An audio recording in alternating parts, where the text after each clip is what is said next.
ரொம்ப ரொம்ப ஹாப்பியா இருக்கு. இதன் மூலியமாவது அம்பேத்கர் வந்து ஒரு எல்லா மக்களுக்கும் போய் சென்றடையணும். அவர் எல்லாருக்குமான தலைவர். அந்த புக்கு தான் இன்னைக்கு ரிலீஸ் பண்றாங்க. ரொம்ப ரொம்ப ஹாப்பியா இருக்கு. விஜய் சார் கட்சி ஆரம்பிச்சு நிறைய விஷயங்கள் மக்களுக்கு உதவி பண்ணாங்க. நிறைய விஷயங்கள் தலைவர்கள் பெரியார்ல இருந்து நிறைய மரியாதை செலுத்திட்டு வராங்க.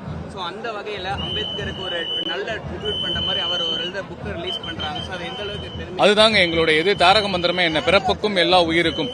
இங்க தமிழ்நாட்டில் அம்பேத்கர் ஒரு சிலர் மட்டுமே வச்சு கொண்டாடிட்டு இருக்காங்க. அவங்களுக்கான தலைவரா அவர் வந்து ஒரு தேசிய தலைவர். இப்போ முத்துராமலிங்க தேவரா இருக்கட்டும், வ.உ. சிதம்பரம் பிள்ளையா இருக்கட்டும், ஏகப்பட்ட சுதந்திர போராட்ட நாட்டுக்காக நிறைய விஷயங்கள் பண்ணவங்கள ஒரு தேசிய தலைவர்களை வந்து தனித்தனி குறியீடா வச்சுட்டாங்க. இனிமேல் அப்படி இருக்கக்கூடாதுன்றதுக்காக தான் அண்ணன் வந்து விஜய் வந்து இந்த விஷயத்தை பண்றாரு. பிறப்புக்கும் எல்லா உயிருக்கும், இந்த மண்ணில் பிறந்த எல்லா உயிரினங்களுக்கும் இவர் ஒரு எல்லாருக்கும் தேவையான ஒரு தலைவர் அம்பேத்கர்.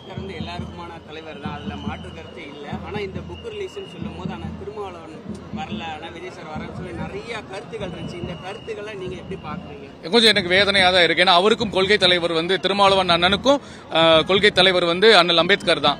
அவர் வராதது வருத்தம் தான். அது அவர் தெரியுமே, அரசியல் பின்னணி, அதுக்கு நிறைய காரணங்கள் இருக்கலாம். என்கிட்ட பதில் இல்லை. ஆனா இந்த தமிழக வெற்றிகளத்தோட மாநாடுல வந்து விஜய் சாரோட ஸ்பீச் பயங்கர வைரலா இருந்துச்சு. நிறைய விஷயங்கள் பேசியிருந்தாங்க. சோ இன்னைக்கு இந்த மீட்டிங்ல சாரோட ஸ்பீச் எப்படி இருக்கும் எல்லாருமே அதை எதிர்பார்க்கறாங்க. நீங்க எப்படி எந்த அளவுக்கு? சூப்பரா இருக்கும். அங்க சூப்பரா மாசா இருந்ததுல, உணர்ச்சிபூர்வமா இருந்தது, உண்மையா இருந்ததுல, இன்னைக்கும் இங்க சூப்பரா இருக்கும். அப்ப இந்த விஷயம் ஒரு புக் ரிலீஸ் ஒரு மறக்க முடியாத ஒரு கண்டிப்பா இனிமேல் எல்லாமே வெற்றி தான். மீனவ தந்தை செல்வராஜ்குமார்.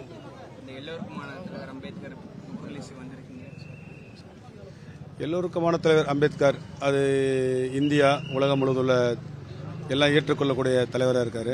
அதை இன்னைக்கு தமிழக வெற்றி கழகத்தினுடைய தலைவர் அவர் பொருட்களங்களால் வெளியிறது கூடுதல் சிறப்பாக இருக்கும்னு நினைக்கிறோம். எப்பவுமே அம்பேத்கர் அப்படின்னு சொல்லணும்னா அவர் சட்டம், அவர் நிறைய இதை ஃபாலோ பண்ணுறாங்க, இன்னருக்கு அவரை கொண்டாடுறாங்க. ஸோ இப்போ இன்னைக்கு வந்து அவரை பற்றின ஒரு புக் ரிலீஸை வந்து வெற்றி கழகத்தோட தலைவர் விஜய் வந்து ரிலீஸ் இது பண்ணுறாங்க.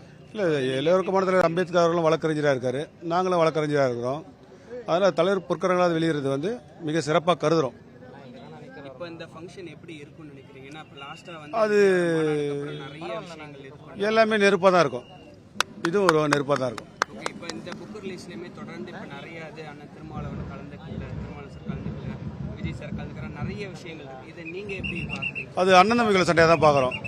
ஏன்னா திருமாவளவன் கூட சொன்னாங்க எனக்கு விஜய் சாருக்கு எந்த ஒரு முரண்பாடும் இல்லை, எல்லாமே அண்ணன் தம்பி தான்.